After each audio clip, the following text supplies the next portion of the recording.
Okay, we are back. We had some technical difficulties, so I've relocated the uh, the office. So now we can have a nice chat. So okay, so we're gonna start over again. I'm not sure how much everybody saw, but this is Sarah, and we've been friends for 10 years.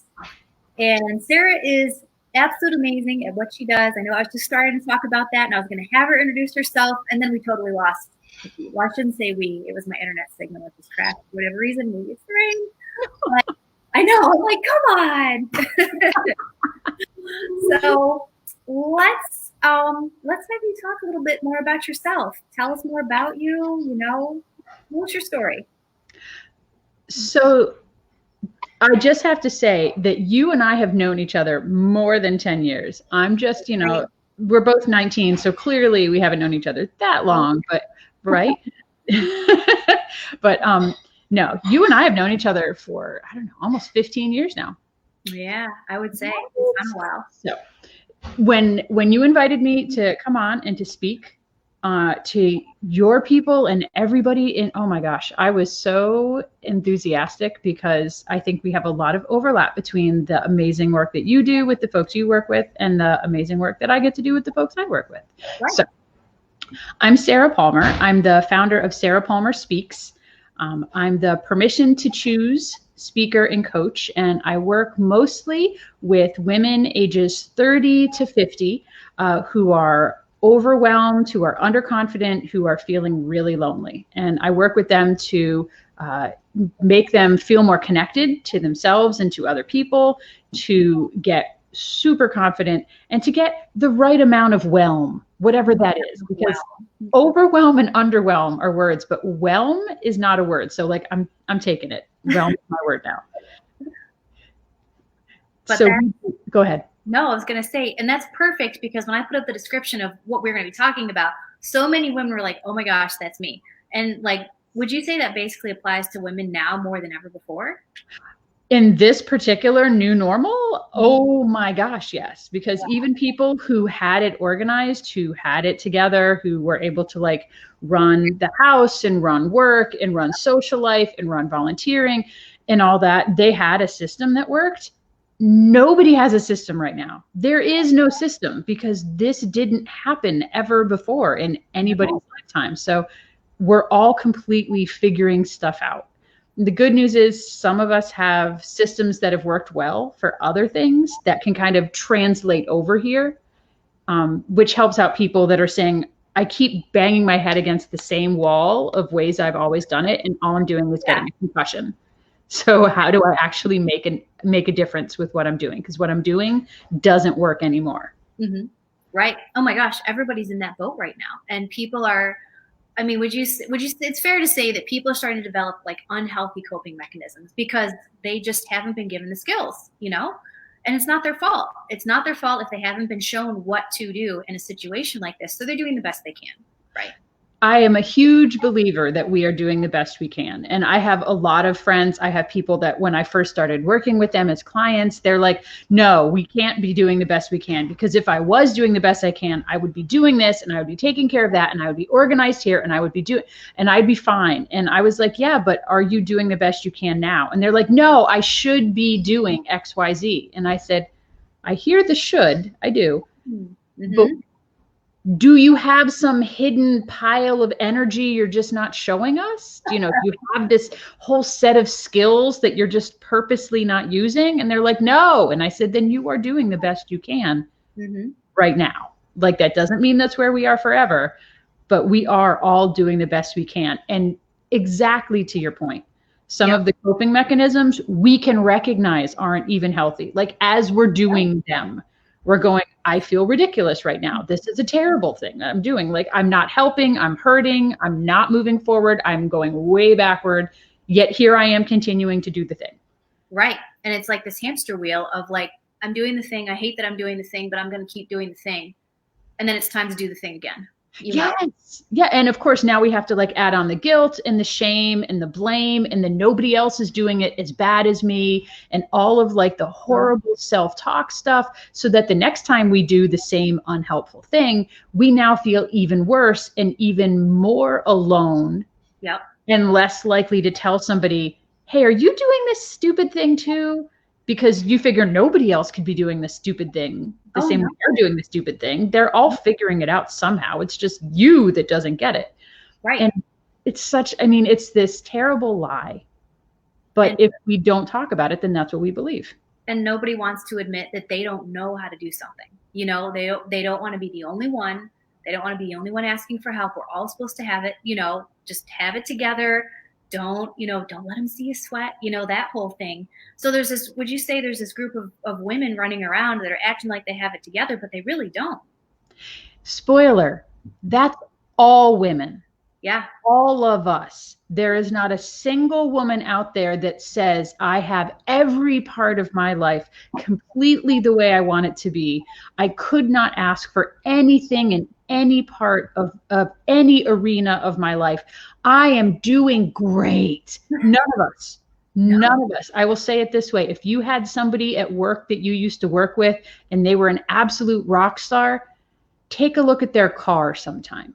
And if you have somebody whose car is spotless and it looks like they got it detailed like every morning at 6 a.m., take a look at how they're interacting with the people that they, you know, that they care about, their home relationships. Mm-hmm. Everybody has at least one area that is just a big, hot frickin' mess. Mm-hmm. And we are all told, especially as women, that we can do it all, which implies that we should be doing it all. And if we're not, then you messed up, because the rest of us have this figured out, which is so much bull. But like you said, when we don't talk about it, we're really suffering silently. Yes. And what happens when you don't deal with that over time? It becomes like a... Oh yeah, it's huge. And it gets bigger inside of our head. It really colors how we can do our job. It really colors the relationships that we have with people we care about. Mm-hmm. It keeps pushing forward the unhealthy ideas that we were taught. Case in point, if I'm being told that good mothers sacrifice for their kids, that good mothers don't need anything until every one of their children's needs are met. And we're being told, especially, I mean, Mother's Day is coming up. How many times do we hear things like, a good mother is the mother that when they're sitting at the table with 4 people and there's 3 pieces of pie, the mother says, well, I never much cared for pie anyway. You know, we're supposed to sacrifice. Right. I'll be, no. If I'm at the table and there are 4 people and 3 pieces of pie, we're doing some math and we're cutting things and everybody is getting pie. Like, we'll all get 3/4 of a piece. That's the math problem done right there. Yay, fractions. But like, the idea that women are supposed to sacrifice as mothers, that we show we care by how much we don't get. Ooh. If we have that conversation and that's what we believe, and by the way, we're all failing at that, because no matter how much you give, people around you will always want more because you're giving them, they're always going to want more. You know, it's like a free line of stuff you can get for, oh, I will take more of that. Thank you, please. Yeah. Mm-hmm. If that's what we really believe, that if we are true parents, if we're good moms, then we sacrifice, then not only are we failing at that, but this is the kicker. We are teaching our kids that that's what mothers do. So when they get older, the sons are thinking that that's what women in their lives should do, that they should sacrifice, and that daughters are growing up thinking that's what good moms do. So from the very beginning, from 3 years old or 4 years old, they see, I want to be like mommy, and mommy doesn't get to have pie, and mommy works and works and works. And mommy never says, no, I need some space. You need to go find something else to do. So that little kid learns that that's what moms do. So when they get older, they're doing the same unhealthy things because that's not possible. But then they grow up thinking, well, I should be doing that, but I can't do that. So I'm a horrible, horrible mother. It's really like deep down, like it's seriously insidious, but nobody's doing it to be mean. Like, I don't believe there's a council of adults somewhere in the United States that are like, here's how we can screw women specifically about being mothers. Right. But it's just stuff that we all believe. I mean, have you had that experience with with the women you talk to, especially moms, that they think sacrifice is mom? Right. I mean, and if anyone's tuning in for the first time and has just met me, I work with women and men doing exercise and nutrition strategy, basically, to help them achieve the ultimate health, and all of those things. And I would say the women have a much harder time than the men taking the time for themselves to food prep, go grocery shopping, take the time to exercise. It's always, I mean, in some cases I have to make breakfast for my kids first and then I'll eat, but then they don't eat. And then they eat like crust off of a sandwich at lunchtime. And then 3 o'clock rolls around, so they eat a handful of chocolate. And then by the time they get to dinner time, they feed everybody else. And then they get what's left over. And then they end up binging on ice cream and chocolate and wine and everything at the very end of the day, because that's the only tool they have left to kind of self-soothe, reward themselves. And then they didn't get to eat. And it's just this terrible cycle, like you're talking about. It's passed down, it's modeled, by other generations. And people are, little girls grow up to think, oh, it's just that's how you're a mommy. That's how you're a wife. You sacrifice and then you put yourself last. And tell me your favorite quote that you tell me all the time about the oxygen mask. Okay. So the typical thing is, when we're flying in a plane and people say, if there's a drop in pressure in the cabin, for people that haven't flown on a plane in a while, if there's a drop in pressure, then oxygen masks will fall from above. And if you see that you and your passenger, the people you're traveling with, have all had their oxygen masks drop, you need to put yours on first. Now, we've all heard that. Like, we've heard that before. Oh, yeah, of course, I need to put on my oxygen mask first. But you just gave a real life example of the fact that we think we can take a quick hit off the oxygen mask and then go for hours without it, as long as we keep adjusting the oxygen masks of the people around us. And that isn't just moms. Right. That's people that we work with. If you are always the person who's like, oh, that's right, it's so-and-so's birthday coming up, we need to remember to get something for them.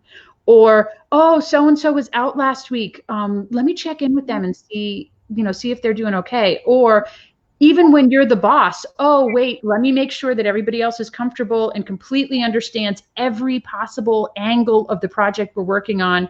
Let me just, double check and check in with everybody a couple times over the course of the week. We are just going, oxygen, put that over there, that's fine.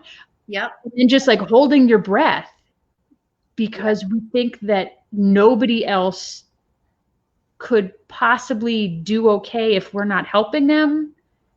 Right. Because that's what we're taught, is that we earn love through service. Right.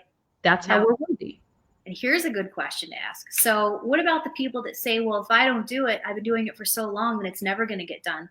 No one else is going to do the laundry. No one else is going to make my kids breakfast in the morning or pack the lunches. Or if I don't do it, then it's never going to get done. So what would you say to somebody that feels that way? And that's a real concern, because that person has been running everything. Yes. So what do you do?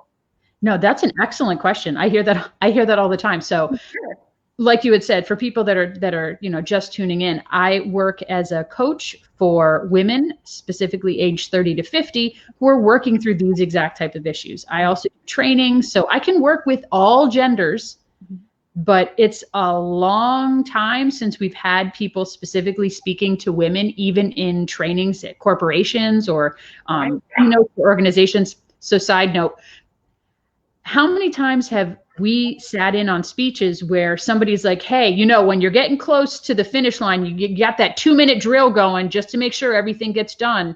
So 2-minute drill refers to the last 2 minutes before the end of a football game. Mm-hmm. How many women here play football? Right. I mean, the funny thing is I actually did play football, but Oh, that's right, you did. I played semi-pro, tackle, wear a helmet, go at it football. But Yeah. basically what I'm saying is most speakers speak by default to men.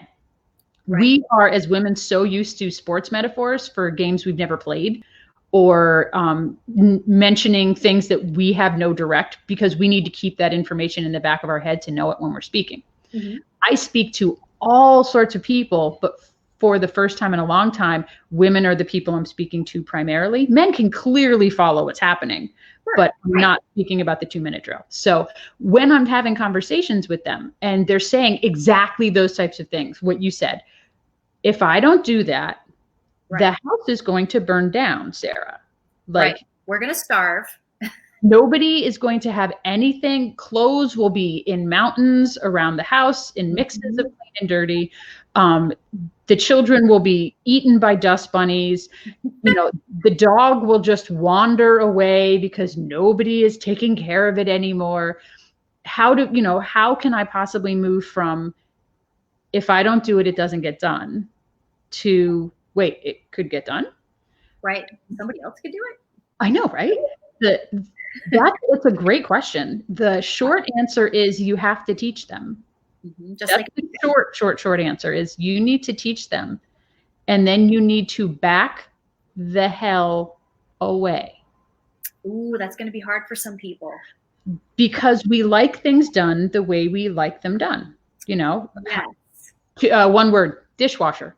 Like right there. Like there are whole relationships that are strained heavily over how we load and unload said dishwasher. Because the silverware goes where it goes. That's it. Up or down, and there's fighting and gnashing of teeth. Exactly. Right. What I'm saying is we have to decide how much do we need to do because it's important to us, truly matters to us, and how much do we do because it's easier for us to do it. Oh, the path of least resistance versus how burned out you feel. Yeah, I mean, there's certain things that I live with my boyfriend and my daughter. She'll be 10 in July. She is like a septuagenarian. She's like a 70-year-old person in a 10-year-old's body, not 17, 70, like an elderly person, a person with a lot of wisdom and age. And she, for our entire parenting relationship, I've from the start shown her how to do things the way I wanted them to be done, because that's fine. And then I've allowed her to do them and then over time to modify them to work for her. Case in point, she is in 4th grade. And since, I'm trying to remember, beginning or middle of 2nd grade, she's packed her own lunch every night. Wow. And she doesn't love that. She says to me, Mama, I'm the only person in my class who packs their lunch. And I go, aren't you lucky? But do you worry as a mom, like, what if she doesn't pack a nutritious meal? What if all she packs is chocolate? Like, moms are probably thinking like, okay, that sounds great, but they're not going to pack the right thing. What do you say to that? No, you're absolutely, and that's a concern. That's the mix between what I can control and what I can't. If I wanted to pack, if I truly got joy out of packing my kids' lunch, then I wouldn't have given that to her to do. That's a great point. But really great point. I'll be totally honest. I don't care what she packs on a day-to-day basis. But here's the thing: I'm the one who buys the groceries. So you can treat you from the top down. You can't pack what I didn't buy. Mm-hmm. So what about the kids are like, oh, but I need kid snacks around. I need Doritos. I need, blah, blah, blah. I won't eat unless I have, these things. So what do you say to that? Obviously there's training there kind of where this is what we buy, this is what you have, and then suddenly you don't have it and the kids are like, okay, time to riot, Yeah, for sure. Right. Where am I ever Doritos? I think some of that, I mean, in that case where you're going from, I used to, if you said I used to have, we used to have Doritos, we used to have like the fruit snacks, we used to have, fruit by the foot, we had Capri Sun, we had all this, and all of a sudden, like, as an adult, I am changing my health. So I would like that to trickle down to my kids, like that type of thing, where now the kids are like, wait, whoa, where are the foods that we're used to eating? Right. Some of that involves like some conversations. Some of that says, well, how about this? You can pick 3 snacks that you would like from old school, like our old school snacks. Yeah. And I'll get those. And then the other snacks that we used to get, I'm going to pick out ones that I think we're all going to like. And then we can try some things out. Or taking one of them shopping with you, especially if you have, like you said, a horde of them and they can overwhelm. Taking one kid and saying, okay, well, if you come with me and you help to get the groceries, then you can pick out 2 snacks that you would like. And as adults, that means we can pick out reasonable sizes. It means I'm not going to pick out like 4 family size bags of Doritos anymore. Mm-hmm. Maybe we're going to get the snack bags so that if there's a portion control element, but they still get something that they would like. That's perfect. So it's a conversation. Like if I tried, trust me, my kid is an old child in her head, always has been like very mature and together, but at the same time is stubborn AF. Okay. So everything has been discussion and conversation and compromise and returning to that over and over and over again. Mm-hmm. Like it's not a one and done, I said, the end. Like we made lists for the school lunch for the packing. We made a list of like things she could pack. And I don't mean like I'm there in the morning checking it off. Oh, well, you didn't pack this, but to give her ideas so she has some flexibility. So there are days that she packs 2 big handfuls of tortilla chips and some cut up cheese pieces and a kiwi and maybe like a snack pack of M&Ms left over from Halloween because the child maintains chocolate in a limit. I don't understand how she's my kid. Like she rations chocolate really well at home. So she packs those things. Okay, a handful or 2 of tortilla chips, not as great as the sandwich that I might have made, but guess what? She's going to eat it because she packed it and she packed the amount she would eat. So we're not wasting food. And does she also have snacks when she's home? Sure. Are they usually heavier protein, not too many things that come in a package type of snacks? Yeah, but that's because that's what we've been doing since day one. So the suggestions you had about how do you change it over, I think those would help, especially with kids you can have conversations with. Oh, that's awesome. We're not going to have 8 bags of Doritos, but we're going to get, the snack bag set. And I think that that's brilliant because I see what happens with a lot of families, and this is because this is what's been modeled to them, through the generations, is there's the adult food and then there's the kid food. There's no, we all eat the same thing. And the kid food is the fruit snacks, the Doritos, the Pop-Tarts, because you're a kid, you can have that. But what happens is the kid grows into an adult and then wants to continue to eat those things in the same quantities, greater quantities actually, because now they're an adult and now no one is moderating it. So they're left not knowing how to eat at all. Exactly. So what you're explaining is an awesome way to kind of like break the cycle of what was modeled to like everybody else. And one technique that my mom did with my sister and I growing up, and my mom was always very like good about explaining nutrition to us, like not counting calories, but she would be like, eat these carrots because these carrots have vitamin A and that's good for your eyes. So then as a young kid, I was obsessed with what does this food do? What does this food do? So I would ask her what every food did. So we developed that relationship with the food instead of like counting calories, weighing yourself. But I think one of the most brilliant things she did, and this is right along the same lines as what you were explaining, is I would get 1 treat per week, whatever it is. I could go to the store, I could pick it out, doesn't matter. I think one time was like apple pies or something. Do you remember those that were like in a sleeve? And yes, the Hostess apple pies. Hot damn, yes. So I picked that as my treat for the week, and I would eat them, and every day after school, and then they were gone by like Wednesday. And she's like, "Oh well, that's it. Sorry, you don't get any more until we go back to the store. You should have rationed it better, or because you chose to eat them all at once, you're gonna have to wait, So something like that, maybe that would be a good way to. That natural consequence is huge. Yeah. Yes, the natural consequence. Here's what you have.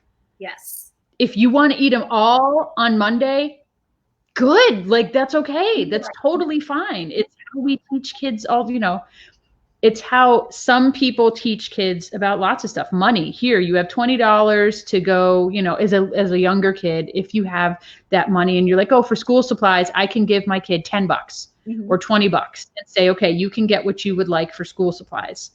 Yeah. Or you can get what you like as, a special school outfit or a shirt.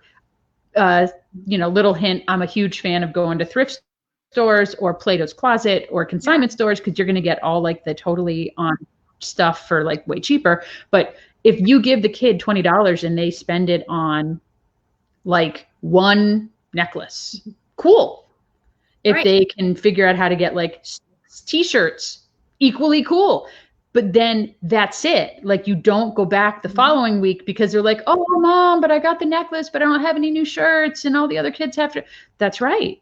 Right. You chose. That's it. Like that's right. It's okay for kids to be uncomfortable. We are terrified about the people we love being uncomfortable because we think that being uncomfortable means that failing them and that we're not doing our jobs.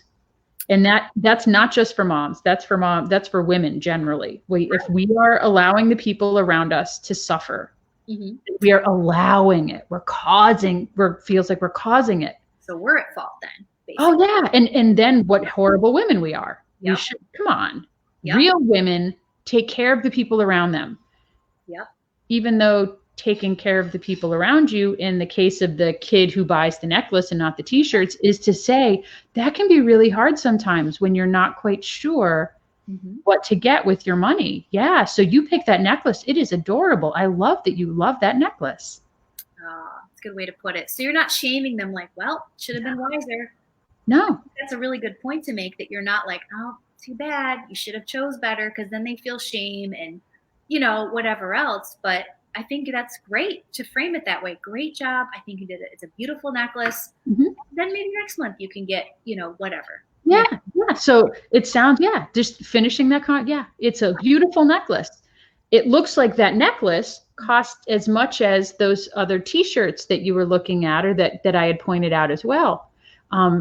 So that's something to think about for next time, is thinking about, well, what can I get for the money that I have?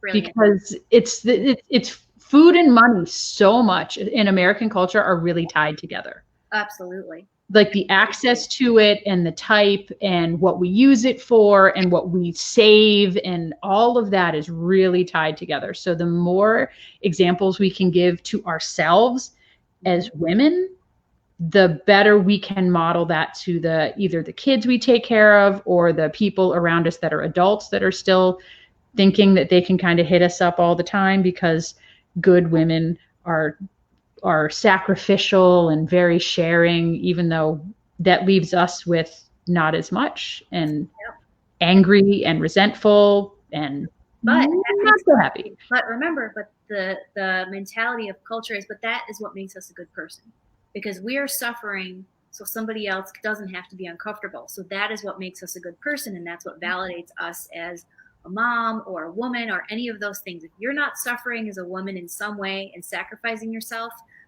then you're not a good, then you're not a good woman. You know what I mean? Oh yeah. We're being told that martyrs are good. That you don't worry about me. I'm just fine is exactly how we're supposed to approach life. We don't need anything, which is such bull. And all that does is build up this anger and resentment underneath. And then we feel guilty for being angry because, well, we shouldn't be angry. We should be grateful for everything we do have. It's this really messy cycle. It is hard to identify and get out of. Absolutely. And so people don't get too confused. So at this point, there's women that are probably like, okay, but I still want to do nice things for my kids. I still want to do nice things for my husband. Like, how do you kind of meet in the middle? Like, by no means are we trying to tell women like, stop cooking dinner, stop grocery shopping, stop doing laundry, just stop all of it. No, that's not what we're saying at all. We're basically, saying that you don't need to be so self-sacrificial, because in the process of being sacrificial, you're compromising something about yourself, which just you end up feeling more wounded down the road as time goes on. So that's when the behaviors start of trying to compensate, trying to validate, trying to do all of those things. And at least from my profession, I see it happening with women with like exercise and food and things like that. Not even and I don't say any of that in a bad way at all, but women think like, okay, I need to take my kids to sports, so I'm going to skip the gym because it's better that they have the experience of being an athlete than it is for me to work out, something like that.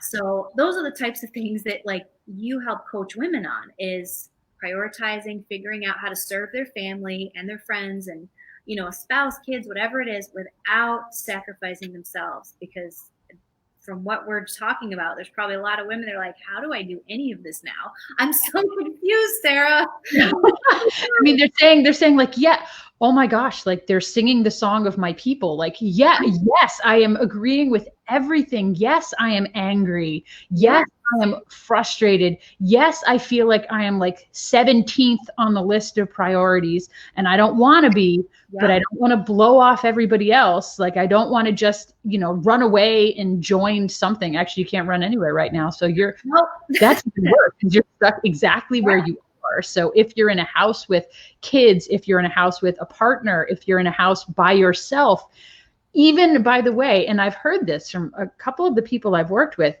women who live by themselves, you would figure, oh my gosh, they don't have to worry about like the memes I'm seeing from friends that are like, you try cleaning up if they're already all home all the time. It's a lost cause. Or the people that say, I can't wait to see the divorce rate whenever we're allowed to see lawyers again. Like those memes.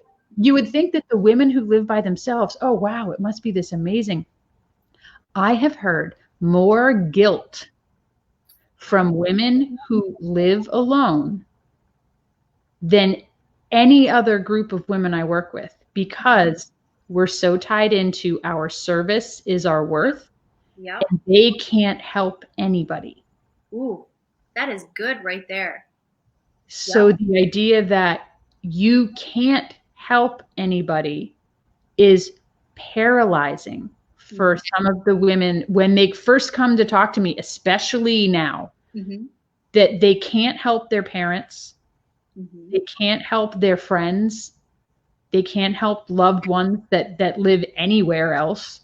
And they're kind of left with themselves. And there's a lot of us that would say, wow, that would be great. It would be so cool to just have that time. Yep. But when we think that worth equals lovability and usefulness, then they feel really useless. Absolutely. They feel like there's something wrong with them. So we have like women that are basically on two ends of the spectrum. We've got women that have like, families and responsibilities, and even if they're professional women, and let's say they just have a husband, for example, like I have a husband and a dog, I don't have kids, but I still have, responsibilities. There's a lot of responsibilities that I have. But then there's, the women at the other end of the spectrum that don't have a family, they're not running a business, any of those things. They are just as, I don't want to use the word broken, but they're just as broken and not, discontent, and not happy as the women at the other end of the spectrum. So the grass is not greener on the other side. There's women that are single that are like, I need to have, a husband or a spouse and children to be validated. And then there's other women that are like, I wish I could just be single. They have it so much easier. And like, they want to trade roles, but they're just going to end up with more of the same, just in a different way, basically. Yep. The phrase that I love is wherever you go, there you are. Yes. So the idea that we can change our life without changing ourselves, and then it'll be better. And in my experience, that is not how that works. I've tried. I tried when I was younger. Let me move somewhere different. Let me change jobs. Let me get married. Let me get divorced. Let me try dating. Let me not date. And every single time, let me move to a different apartment. Every single time, it was still me, and it came down to actually having to recognize me and what I loved about myself and what I wasn't so hot about. And then finding folks that could help me deal with things. So Awesome. that's recognizing that I love myself very much and there are still things that I would like to change is probably the first thing I hear people share when they come in to work with me, to even do when we do a discovery call and we're just kind of checking each other out and they're saying, hey, what do you offer for this? Or I'm saying, you know, what are you looking for in that? The idea that I can't do this anymore, this, whatever this is, I can't do it anymore. Something has to change. And all women that are coming to you are saying this, single women, married women, divorced women, you know, you name it. Every single woman that comes into you is saying the exact same thing. And the one thing they all have in common is they're women. They're women. And, you know, and it's the discontentment with themselves and never really, you know, and it's not the fault of the people that raised us because that cycle was passed down from them. You know, you look at like the 1950s household, you know, and like there was the woman that had all of these jobs and, you know, and then the man, he had all of these jobs and, you know, and maybe that model worked at that time, but as things have evolved, you know, you're like, it never did. It never worked at that time. It never worked. It's never worked. No. People, there were lots of men who would have preferred to have been at home, but it wasn't acceptable. And there were lots of women that had to take all of these really brilliant thoughts and really deep ideas and whole structures of organizations, and they had to put it into making their kids lunch and dusting and a schedule around because that's all they were being given room to do. Right. So as we've gotten older, we've gotten exactly what you said, messages from the people before us, and they were doing the best they can. Absolutely. None of this is to fault anybody for anything that they're doing. It's just kind of like turning on the flashlight and shining light on the situation. I'm looking at the comments on this because, well, we can't see it in the virtual studio, but there's so many women that are saying like so many truths here. Right on. This is very true, you know, and this is really speaking to me and all of this stuff. So really registering with a lot of people right now. They're like, oh my gosh, this is totally me. And I know like before we hopped on, I said, hey, can you share like a story with us about yourself? Like either what brought you to coaching or a funny story or something that like women can really relate to, because already there's tons of women that are like, oh yeah, I can totally relate to this. Listen, hearing a real life story really makes women go, yep, that's me. Like, yes. I would say the biggest push that got me into coaching happened well before I actually got into coaching full time. And it was about 8 years ago. The very short version, I go into that more in some of my coaching programs, but the very short version is that I was married and my daughter at that point was just 2 years old. And our marriage had been struggling for a long time. There were substance abuse issues and mental health issues, and that was on both sides. I don't come in and paint myself as the victim on that. And unfortunately, it came to light that my husband, my daughter and I were away with family for a week of visiting, you know, up from where I'm from originally. While we were gone, he had gotten blacked out drunk and took a taxi. So yay for taxis. Took a taxi into the local city and went to a gentleman's club on a Sunday afternoon and spent $2,000 of our money from a joint checking account, and then took a taxi home. And he didn't remember a single bit of it because he had been blacked out drunk. Wow. And it was the day after he had told me that. And when he had told me, we happened to have been at our couples counselor, and we left that appointment with inpatient information for substance abuse treatment facilities, because this wasn't the first bad thing that had happened. It was just the biggest. And we left that Monday, and I thought, oh gosh, wow, maybe he can get help and we can get this white picket fence and the house and we'll be happy finally. And then Tuesday he came home from work and he said it hadn't been that big of a deal. It wasn't going to happen again. He couldn't miss work. And he was working overtime, so he'd get the money back in the account, no big deal. So basically, he wasn't going. He wasn't going anywhere. And for the first time in a very long time, I had a different reaction. And my reaction to him telling me that was to not say anything. Interesting. Up, Whereas, up until that point, it had been anytime he had something to say, I had something to say about it. And it was usually to manipulate him back or cajole him or convince him or tell him why my idea was going to fix things. And for the first time, I didn't say anything. Now, I had been going to Al-Anon, which is for the family and friends of people who have a drinking problem. mm-hmm. The people don't have to be an alcoholic. They don't have to say, I'm an alcoholic. If you are worried about somebody else's drinking, then you can go to Al-Anon. Done. And I'd been going for only a couple months. And even in the short time I was there, I'd heard other people's stories and they were exactly like mine, even though they might be talking about a grandmother or a kid or a coworker. And I had learned some different strategies. One of them was you don't have to talk right away. You can wait. You can reach out to some safe friends and just be able to like word vomit all over them. And they don't give you suggestions. They don't tell you what to do. In Al-Anon, there's no checklist of you must do this or you have to do that. So I had learned that I could share a story like that with somebody in the program and their response would be, thanks for sharing. Not, oh, here's what you need to do to fix that. Mm-hmm. Or they might say, would you like to hear an experience that I had and what I did? Mm-hmm. And I could say yes or no. So that August night, I had the opportunity to try something really different. And it was to not say anything. I went, oh. Wow. And from that point, I was able to start developing a different set of skills that weren't directly connected to a 12-step recovery program, but things that worked for me and helped me to change the way that I responded in situations that were really high stress. I mean, that was one of the highest stress situations I'd ever been in. Oh my God. And then in low stress situations, like negotiating with a 2-year-old that, no, it is time for a bath. Mm-hmm.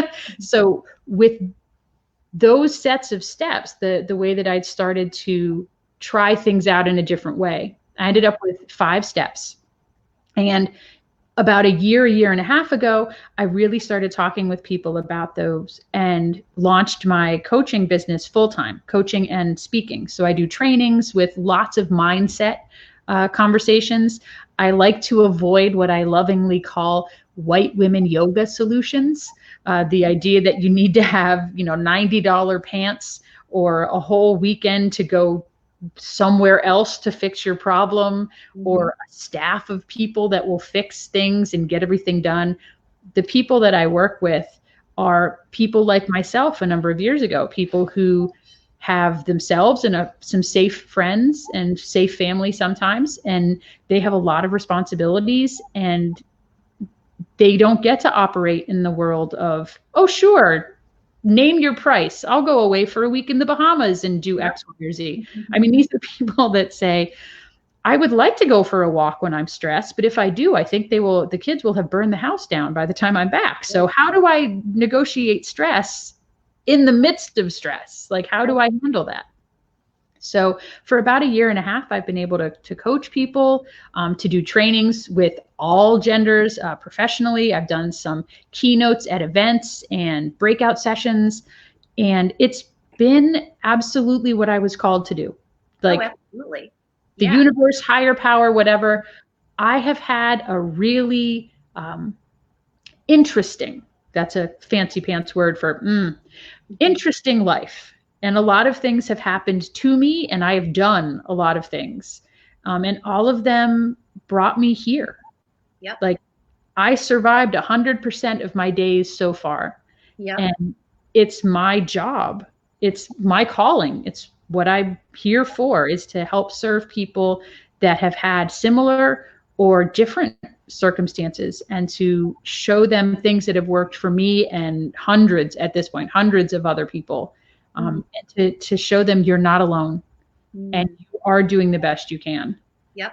And I got you. Like, I got you. We can do this. And that's what people need to hear. You're not alone. You're not a bad person. You're not any less of a woman. You're not, so it's not that you're lacking strength, because a lot of, I think, women will put that on themselves and feel like, well, if I was just a stronger person, or if I could be more like my grandmother who was a stronger person, then, and they compare. And just like you were saying, there's a lot of comparison. There's a lot of self, reflection, but not in the best way. It becomes self-criticism and not reflection. So that puts the brakes on anything, or puts the brakes on things faster than anything else, because they're talking themselves down. It's like, we don't even need society to say anything, because we do it to ourselves first. Oh yeah. All the we're not things. You just spend 30 minutes on Instagram or Facebook, and it's like, I'm not her, I'm not her, I'm not her, I'm not her. And then you start to wonder what's wrong with you. Yes. But it's the wrong message. It's not there's anything wrong with you. No. Nope. I love working. I mean, I do one-on-one coaching, but I love I love group coaching, and I love training groups of people, especially because we get to see that we are the best kind of weird. Like, every single person that is watching right now is a total weirdo. Like, all of us are. Mm-hmm. And it is so refreshing to be able to work with people that are willing to try being weird, being themselves out loud with other people in the room, and just watching them glow when the other people that they're working with are like, you're my kind of weird. I like this. You're like, oh, that is, yeah. My boyfriend says it all the time. He goes, you are the absolute weirdest freaking person that I know. And I say, thank you. That's so kind of you. Well, it's like the ultimate compliment, because you're embracing who you are, and if that's weird, who cares? It's who you are. And I shouldn't say I hate, but I feel the word authenticity has really been overused, in this space. And it's not even really about being authentic, I don't think. I think it's more about embracing who you are. Because authentic has just been so used and abused that we don't even know what it means anymore when we try to apply it in a situation like this. I agree. I think some of the people that I work with, and I have a feeling, just knowing you as long as I've known you, and knowing that the amazing type of women that you attract, and men, but specifically talking about the women you attract, sometimes we're not sure who we are. Mm-hmm. So some of the people that I've worked with, some of the women come in with kind of like this huge dusty box from the attic of stuff that they are, but it's jumbled and there's broken pieces in there, and they don't know who they really are. Mm-hmm. And that's some of the great work we get to do, is digging through that box and going, do I really believe this, or did I just always do this because it's what my family did? Mm. Yep. Or is this something I used to do, but I don't have that belief anymore? I won't say I'm better than, or I've grown past that, but I have a different belief now. Like, I've gotten more information and I've made a change. I don't want to be that. I'm gonna put that off to the side. But this is me all day and twice on Sunday. Yeah. Mm-hmm. Yep. And twice on Sunday. Twice on Sunday. Yep. That's awesome. So I'm sure there's a lot of women that are like, oh my gosh, like, this girl is totally speaking to me. Like, she gets me. How do they reach out to you and connect with you for more information, or even to set up that discovery call you were talking about, where it's like, oh, let's just feel each other out, no obligation. It's just, let's just chat, Absolutely. What's the best way? Okay. So social media, mm-hmm. like we were saying, Facebook and Instagram and LinkedIn, especially if somebody's interested in, like, oh, I would love to have Sara Palmer come talk to my organization. We are all stuck at home, but I would love to, like, hear more about how do we take better care of ourselves, because when we take better care of ourselves, then we become better employees, like #better worker at home. So all three of those, so Facebook, Instagram, and LinkedIn, I'm at Sara Palmer Speaks. So basically exactly what it says on the screen. So at Sara Palmer Speaks, that's Facebook, Instagram, and LinkedIn. Perfect. Now, if they wanted to reach out for the discovery call, they can go to go.sarapalmerspeaks.com/book. And that'll take you to, and I'll put that in the notes. Yeah, perfect. If you could put that in the comments. Now, the very last thing I'm going to ask you is, what would you say to the woman that's like, I really want to book a call, but I don't know if I really should take the time for myself right now. Now's not the right time. I'll do it in May. No, I'll do it in June when things calm down. What do you think of the person that's like knows, but they're putting it off and they're waiting for the right time? I mean, the obvious answer, bless them, the obvious answer is now is the friggin' right time. There's never going to be a better time. Our whole lives have blown up and melted away. Like nobody has any idea where we are going. Right. But we know where we are today.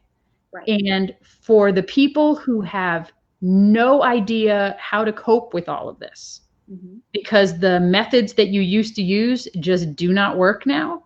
Right. Now is that time. Now, you and I were talking about this before. I'm just about to start a group coaching program. Yeah. And what I love about the program is that it is 1 hour, one hour a week. No massive homework. Like, no, you need to put in 20 minutes a day, each and every day in between their sessions. It's 1 hour a week, Sunday night. And I record the sessions and send them out. So like if you're able to attend, then you get a replay in case you forgot something. If you weren't able to attend, or if you were, but you got girl interrupted more times than Winona Ryder, then you can check back at Tuesday at 2 a.m. and be able to rewatch the piece. And what we're doing is a program called the 1 Minute Miracle.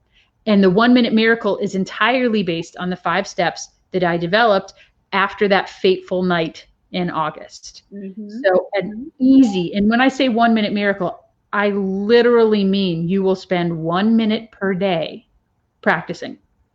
And it makes permanent, super easy changes in your life. That's what everyone So if you are interested in massive change, like everything's going great right now, who cares that the world is melting, you're doing fine, and you want to know, like, how can I learn Mandarin more effectively as this new language I have decided to learn? I got you. Like, this program will help you become more efficient with that. Maybe it's, I'm trying to learn how to build more me time. I mean, I've seen your lives, Becky, you talk about that a lot. Like, how do you build the me time into your routines, regardless of who's around you? Yep. This program helps you to find that me time and stick with it. And if you are literally, oh my gosh, so I'm talking to you right now. I'm talking to the you out there who is just trying to survive today, who has just run out of milk, who is trying to figure out how to handle multiple people in the house and one phone charger, which seems to be breaking. How do you survive that? I got you. The 1 Minute Miracle makes immediate changes. So when I've worked with people after the very first session, it's a 6-session program, Sunday nights, recorded sessions. By 11 a.m. on Monday, I'm getting messages. I'm getting people sliding into my DMs. I'm getting tagged in Instagram posts, people saying, I've already used this twice this morning. I avoided an anxiety attack. And I got to be mad about something and realized that I was right to be mad, and I was able to get over it twice as fast because I was right to be mad in the situation. And I was able to use these 5 steps.